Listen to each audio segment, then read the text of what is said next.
Lifelike, dolls have always been a source of amusement for children and adults around the world. But what happens when those dolls truly take on a life of their own? Welcome to Spooky Tales of the Pacific Northwest and Beyond.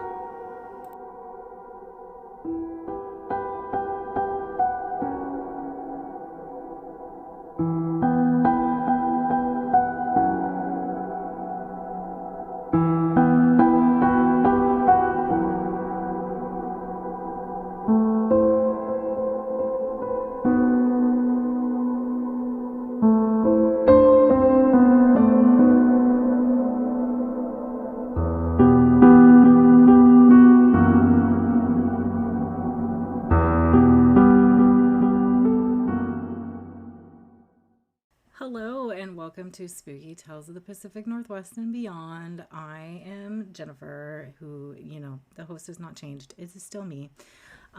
Today's stories are going to be about some haunted dolls. I don't like dolls. I find dolls to be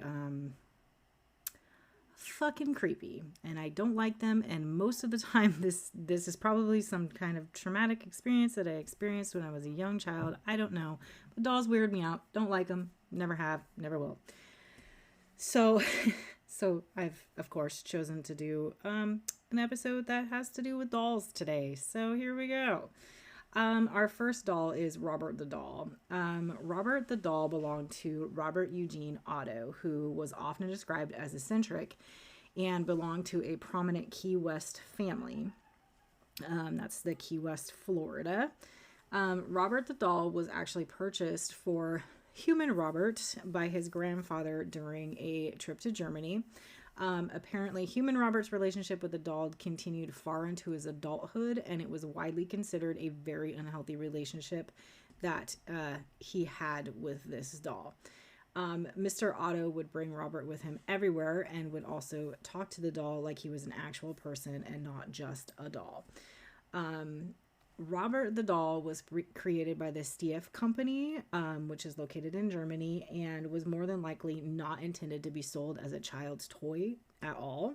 A historian for the Stief explained that the Fort East Martello Museum's curator, or explained to the Fort East Martello Museum's creator, Corey Convertito, where Robert actually ended up, that the doll was probably a part of a set that was made specifically for a window display.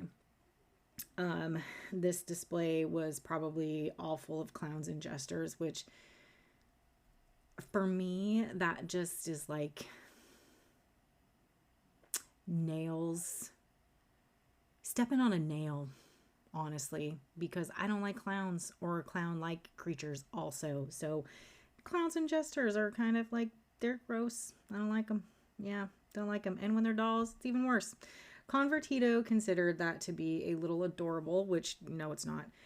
Especially because his behavior suits that type of personality well. Apparently, the sailor suit that Robert the Doll is also known for wearing didn't actually come from the company. It's actually said that the outfit that the doll is wearing belonged to human Robert when he was a kid. So I don't know. That's also weird. Don't like it.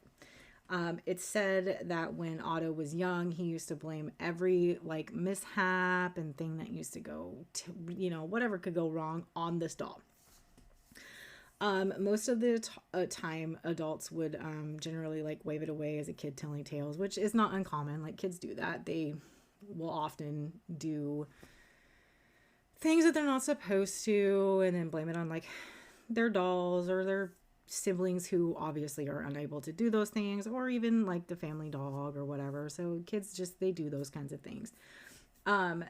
So the adults would generally just say, whatever, he's just telling tales, whatever. But as Otto grew older, even more strange things would start to happen. He lived in a home which he called the Artist House, and he would live in that home while he was an adult, and apparently had taken Robert the Doll with him to this house. And Robert the Doll would be seen from an upstairs window, sitting in the upstairs window, which that's it's just weird. Don't do those kinds of weird things with your dolls. Just, they're dolls. Don't treat them like people. Make them do weird things. I don't like it. Neighborhood kids would insist that they would see the doll like coming and going from the window. Like, one minute he'd be there, and then the next minute he wouldn't, and then he would be there again, and then he wouldn't. That kind of thing, which that's just fucking terrifying in and of itself. And all of these kids were afraid of the house, and they all actually tended to avoid it if they could. I mean, same. Like, I would absolutely 100% avoid this house at all costs if I was these children living in this neighborhood, because no thank you. Sorry, I was taking a drink of my iced coffee in this wonderful glass cup that I actually created. So yeah, I love it. When Otto died in 1974, the artist's house was purchased by a Myrtle Reuter, and Reuter would become Robert the doll's new caretaker. I don't know if Myrtle did so willingly, or if it was kind of one of those things where like she bought the house and the doll came with it, and there was some kind of conditions or something that she had to take care of the doll. I don't know. Visitors to the artist's house would claim to hear footsteps running around in the attic. That's why I don't have an attic. I mean, my house has a crawl space up above, but it's not an attic. And they would also hear giggling from up in the attic as well. So I don't like houses with attics or basements, because attics and basements freak me out. Some visitors have also claimed that Robert's entire facial expressions would change if anybody was bad-mouthing Otto in the doll's presence. Don't like that.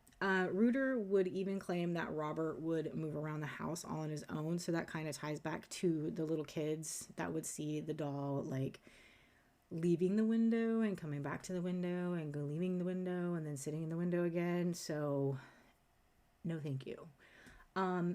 She got kind of sick of everything, which after 20 years of dealing with all this nonsense, I probably would get sick of it too.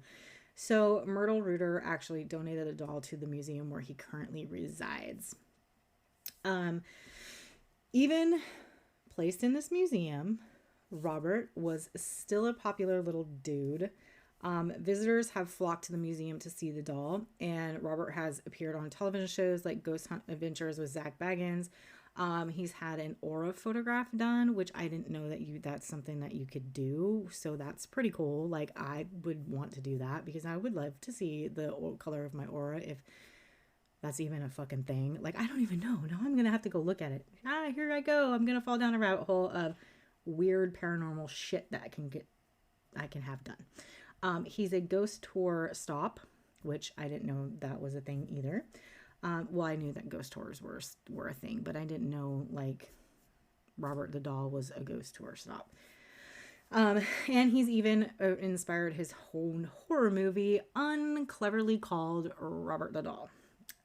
People can even apparently be locked in the museum at night with the doll, which more power fucking to you. No, thank you. People also apparently frequently write the doll letters, which the majority of these letters are apologies for being jerks to the doll while visiting, because people who have been jerks to this doll have apparently claimed to have post-visit misfortunes and are actually seeking his forgiveness. I didn't write it in my notes, but I did read that the curator of the museum where he currently resides will actually answer these letters in the POV of Robert. So that's fucking even more weird. Okay, don't do that. Stop. Don't do that. Please just don't do that. Stop attributing people things to dolls. Like, stop it. It's weird. That's how, like, dolls turn into AI, and then AI takes over the world, and then we're just for human consumption, for AI consumption. People even leave and send the doll candy because it was told that the doll had a sweet tooth. The doll has a sweet tooth, ladies and gentlemen. So, if this is a thing that people enjoy, more power to you. As long as it's not hurting anybody, whatever. Dolls are not my thing. So I will never, ever, ever see this doll. Ever. Because I will post pictures, I'm sure, because everybody in this entire freaking world has probably heard of this doll. I'm sure everybody has seen images of this doll. I will be sure to post them in Instagram because the doll is creepy. It's creepy as freaking hell, and I don't like it. It's weird. I don't like it. So, as I said in my last episode, in honor of Hispanic Heritage Month, I am doing a Hispanic subject of some sort every other Sunday, because I've decided that because I'm going to do it every other Sunday. I do hope to start posting a little bit more regularly, some episodes, just because I'm starting to get used to the whole school thing. So I should be able to start budgeting some time to be able to sit down and actually do an episode once a week again. It might not be a full episode like these ones. It might be something different, like Reddit stories or something like that, but I'm going to try. Anyway, so I digress. So back to my Hispanic subject. So in the whole theme of dolls, I have decided to do the Isla de las Munecas, which is located in Mexico. So La Isla de las Munecas is a small island located in the canals of Xochimilco, which is located in Mexico City, Mexico. Xochimilco is a beautiful area, and it is considered one of the 18 barrios of Mexico City, and is best known for its very stunning canals. Like, I've seen pictures of it. It's absolutely beautiful. It's just beautiful. These canals are actually a hangover from pre-colonial times, when the indigenous people of that area were populous before the arrival of Cortez and his Spanish conquistadors, and like them being dickheads and everything like that. And their arrival actually changed the entire landscape of Xochimilco and Tenochtitlan for centuries to come. Xochimilco is considered a UNESCO World Heritage Site and is one of the world's most popular amphibians that lives in it, the axolotl, which axolotl is not how you actually say the word. Axolotl is a Nahua word, and I can't pronounce it. I've tried. It doesn't work. My mouth doesn't work that way. So I will call it axolotl instead of the appropriate word. This amphibian is native to this area of Mexico.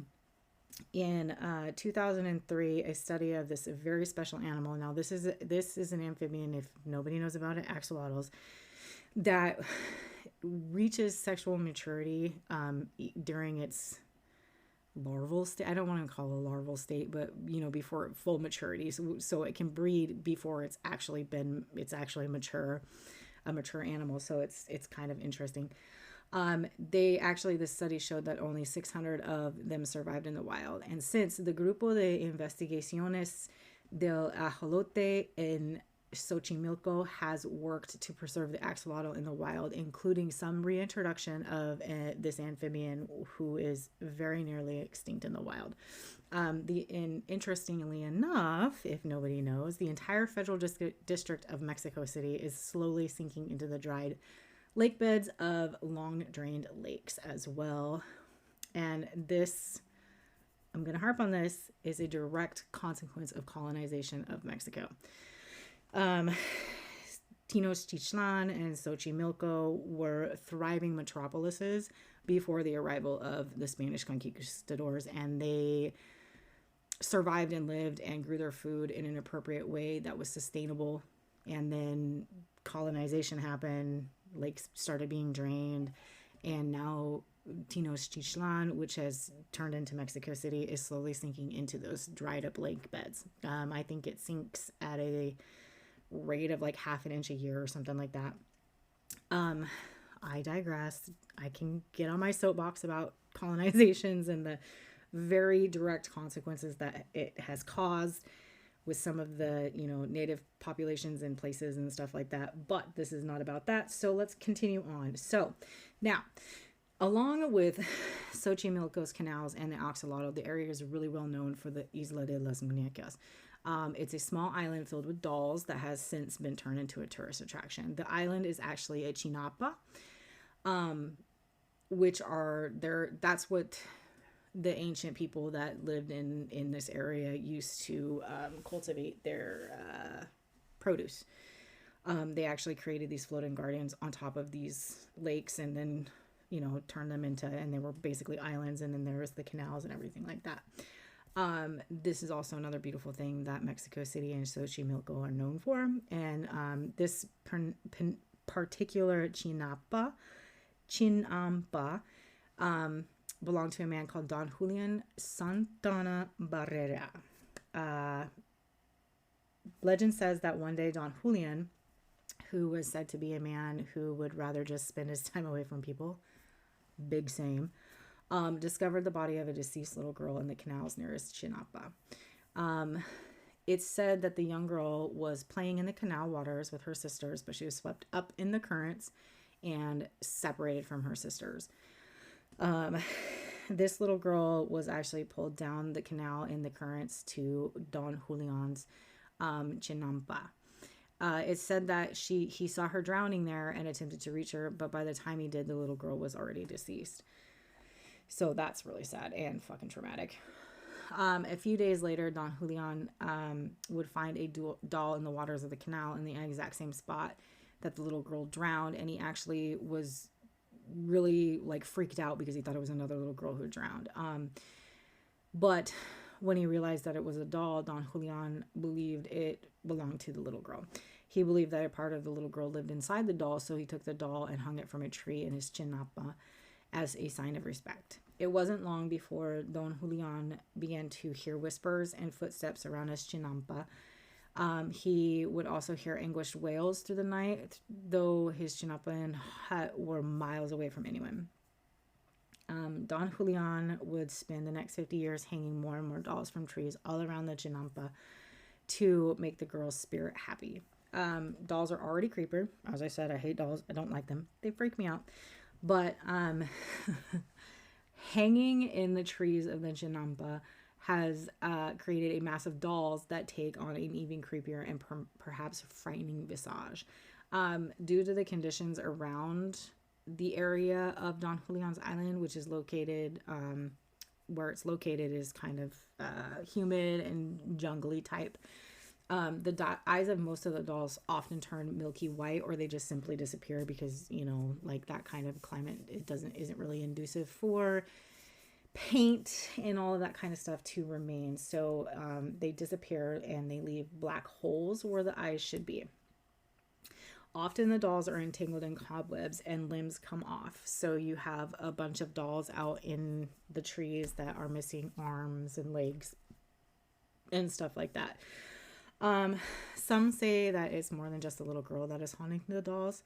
Some actually say that the spirits of those who came before inhabit the canals.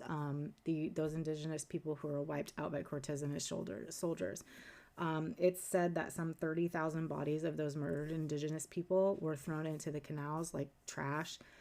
And they could also, some theories say that they are also the spirits that were left behind to gravitate to these dolls and to haunt these dolls.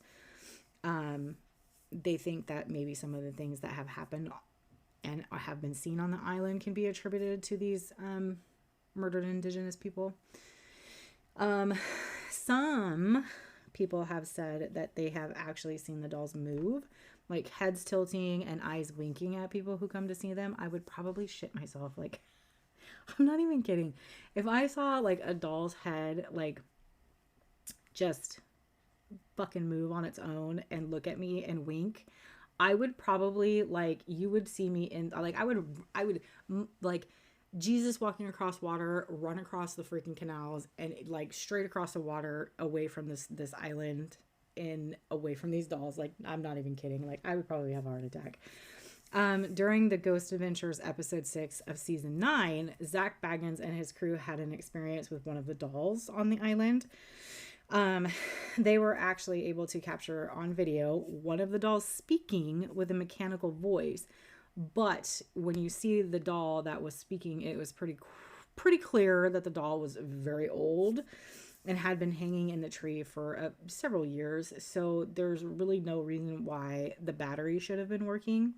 I watched the episode and it was pretty fucking terrifying. Zach Baggins is dramatic and what's the other word I'm looking for? Yeah, I'm just gonna say dramatic. And sometimes he does fabricate stuff, but that was one of his earlier, seasons, and they were a little bit more. I don't know. I don't want to say realistic, but they were a little bit more reliable than his later seasons for sure. And that episode freaked me out, and and a lot of that had to do with the fact that they were dolls. I don't like dolls.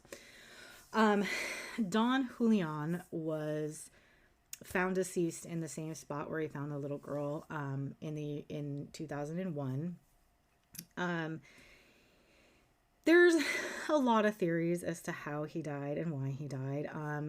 Some people say that he was the victim of the Nahuals, who are said to inhabit the canals, and those are just the spirits of the indigenous, not the spirits of the indigenous people, but they're hard. It's not hard to explain, but it's not really my right to, like, I shouldn't be explaining it, but they're a belief structure of kind of like of the people that lived there before, kind of like spirit animals and stuff like that, and they are said to inhabit the canals. And some also say that the spirit of the little girl just really, really wanted Don Julian to be her friend permanently, which, come on, spirits. He was also old, so or maybe he just slipped due to his advanced age and fell into the waters. And unfortunately, when that happens with old people and young people, sometimes you just die. After his death, Don Julian's Chinampa was open to the public, and people would bring dolls to pay homage to both Don Julian and the little girl who started it all. I would love to go, because you can take a tour. I would love to go there. Not to the island, not to the Isla de las Munecas. Like, I would rather not go to the Isla de las Munecas because I don't like muñecas. Muñecas, by the way, means dolls. Isla de las Munecas literally translates to Island of the Dolls. Just so you know. I don't like muñecas, so I would never go to this Chinampa. I would never go there. But I have seen pictures of Xochimilco and the canals, and they're absolutely stunning. And I would love to take a tour around the canals, which you can absolutely do. You can hop on a boat and they take you around and stuff like that. There's also like little boat markets that you can buy like flowers and I think food and stuff like that. I will link some information about Xochimilco, like what you can do there and stuff like that, in the show notes. It might not be today though, because it's almost my bedtime. So next one, so that was our Hispanic subject in honor of Hispanic Heritage Month. The next doll is Annabelle. So we all know Annabelle. Annabelle has some movies. Yeah. I don't like Raggedy Ann dolls also, so there we go. Anyway, Annabelle is another one of those dolls that has earned a reputation for notoriety, including a couple movies. Her story would begin in the early 70s when a woman purchased a doll for her daughter Donna. I have an aunt, Donna. Donna thought nothing about taking the Raggedy Ann doll home, and she actually took her to the apartment that she shared with her roommate Angie. Donna was a nursing student who was in college at the time that she received the doll as a birthday gift. Almost as soon as Donna brought the doll home, weird things would start to happen. According to legend and to the stories, Annabelle had taken to moving around the apartment at night. I'm assuming it's at night.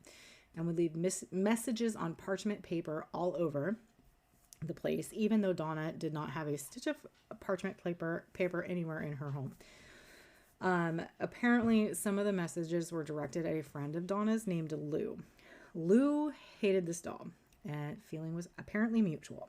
And he actually sensed something really off with this doll, and he didn't like the doll, and, I don't blame him. I wouldn't have liked the doll either. Donna had no idea what to do, so she actually sought out the help of a medium. This medium would make a very chilling revelation for them. Apparently, Annabelle the doll was purported to be possessed by the spirit of a little girl named Annabelle Higgins, who I didn't do any research on. So I probably should have did that, but she might not have even existed. Who knows? Annabelle Higgins supposedly passed away when she was 7, and then her spirit began to inhabit this doll. So even though Donna and Angie were kind of scared and a little bit uneasy about the doll, they decided that the doll could stay, and they would come to regret that decision. Apparently Annabelle would come to attack the friend who was she was writing notes to. So this is why I say the feeling was mutual when I said that Lou hated this doll. And apparently she attacked him and left claw marks all over his chest after trying to strangle him. Yes. Apparently this Raggedy Ann doll tried to strangle this grown-ass man.